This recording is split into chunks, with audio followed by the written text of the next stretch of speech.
Hello and welcome to another episode of Chasing Hope with me, Catherine Abraham.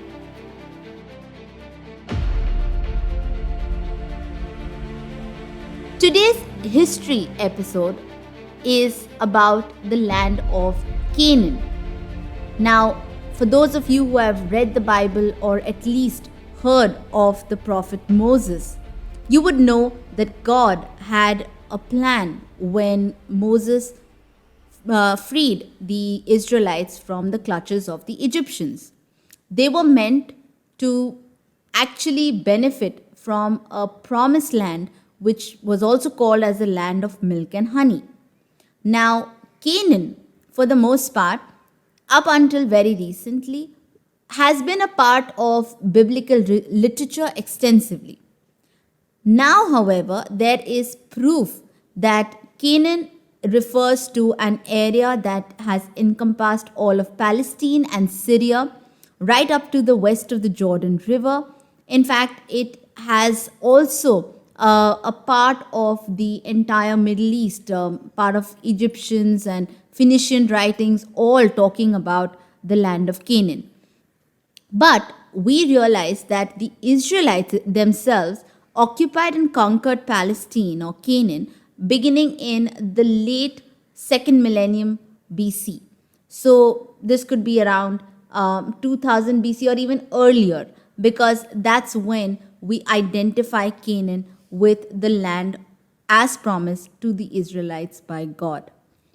Now, the origin of Canaan comes from a Semitic word which actually means reddish purple. Now, why this? Because it refers to a rich purple dye that was produced in the area to color the wool. So, by and large, Canaanites are identified in the book of Genesis as the descendants of Canaan, who is a son of Ham, who happens to be also the son of Noah. Now, human habitation in coastal Canaan can easily be placed anywhere in 8000 BC, where we're looking at Jericho. And Jericho had a widespread settlement because we're talking here about the Neolithic period in human history. So, yes, there is evidence that there were villages and towns that were in Jericho at this time. Of course, even the Chalcolithic age, which is marked by pottery and copper, all of it has been retrieved through various archaeological excavations. But most important is the fact that Semitic people seem to have appeared in Canaan around the Bronze Age. So we're looking at somewhere around 3000 to 2000 BC, which was when there was a very massive cultural revolution with the introduction of metallurgy. And then, of course, there was a decline in the traditional painted pottery. So these are things that lead us to believe that the biblical land of Canaan actually existed. And not just existed, but it also talks about invaders. And that becomes a dominant element of the narrative, because these invaders included the Egyptians, the Hyksos, the Hurrians or the Horites of the Old Testament. They all came to Canaan from the north. So this has also been amply proved. So these incursions of marauders has been proved through the Egyptians, who also talk about social groups, and there were other people of foreign origins. Of course, when you're looking at scholarly understandings of this entire place, you do realize that all of the events as they happen in the Bible, some of them have already been established that they did actually happen in human history. There are still excavations on, so we really don't know what more is left to be discovered. Yes, Canaan suffered invasion at the hands of the Philistines, and this was also the time when King David comes to leadership, and it's when they are finally able to vanquish the entire Philistine regiment, taking over, of course, the primary city of Jerusalem. And this is where Canaan, for all practical purposes now, becomes actually the modern day Israel.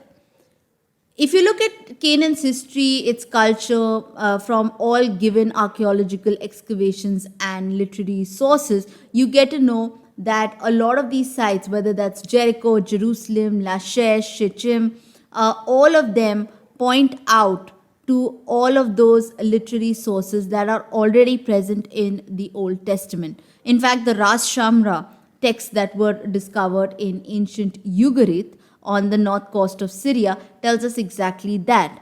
And then there is the fact that the Amarna letters, which was basically a set of dispatches which went back and forth between the governors in Palestinian cities, has also been found. So all of these tell us about Canaan's history, its culture.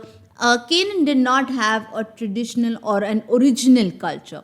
It is a palimpsest of different cultures, because a lot of different cultures overlapped in this particular century, whether that was Egyptian, Mycenaean, Cretan, Huronian, even Mesopotamian. So we are looking at a confusion of and a confluence of cultures.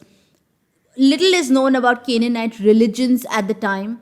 This has also been proved by a series of tablets that show us that there was a principal god named El, but for the most part, when it came to prayers and asking the gods for mercy, they were completely devoted to another god called Baal or Hadad.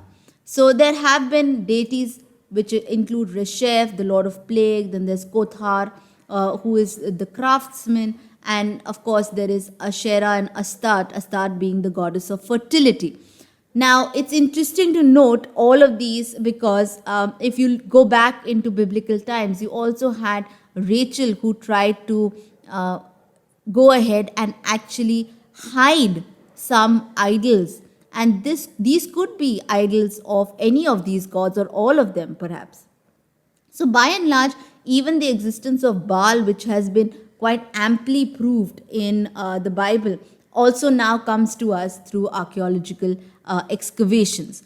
But what's very important, and why do we really need to know about Canaan, is the fact that this is a land that was blessed, and it was also the land that brought to the Israelites a lot of peace after a very, very difficult and a very torturous existence under the Egyptians. So, this particular place holds importance because of that. Another thing is, yes, of course, when it comes to the land of Canaan, what we're also looking at is the fact that when we are seeing the entire land of Canaan, it is spreading across 4 to 5 countries. So the name Canaan appears in various ancient texts. If you want to go back to Egyptian texts, Mesopotamian texts, they're all there. And this becomes extra biblical evidence to show that Canaan actually existed. In the Bible, Canaan could refer to the whole of Palestine, which was basically the ideal inheritance of the Israelites. When we're looking at language in this entire area, what we're looking at is a very old form of Hebrew, almost as what Chaucer is to modern day English. That is exactly what happens when it comes to the language spoken in the land of Canaan. And yes, of course, when you correspond all of this to biblical writers, and when it comes to the population, when it comes to the description of the invaders, you see that they're not just similarities, but they're exactly what has been given in the Bible. So, yes, we are looking at a very important part. The origin of this name, Canaan, comes from various ancient texts as well, but there is no scholarly consensus. Then the earliest undisputed mention of the Canaanites, for in the information of those who don't know, comes from the fragments of a letter founded at the site of Mari, which is basically a city in modern day Syria. Now, if you date it back, you will see that it goes back right up to 3,800 years ago. and it is addressed to a certain Yasma Adad, who is also a king of Mari. And it says that thieves and Canaanites are in a town called Rahisum, which means that Canaanites were by themselves. Now, the surviving portion of the letter, of course, alludes to a certain conflict that was impending in that particular town of Rahisum. Now, another text also that talks about Canaan is around 300 years later. It talks about a statue, or it was written on a statue of Idrimi, who is another king. And he happened to rule a city in modern day Turkey now. And this is called a city called Alalak. Now, Idrimi says that at one time he was forced to flee a city in Canaan called Amiya. Now, Amiya points out to modern day Lebanon. So, you can see how many countries actually form this particular land of Canaan. It's not really a tiny place, but in fact is an extensive and expansive land which the Israelites were promised.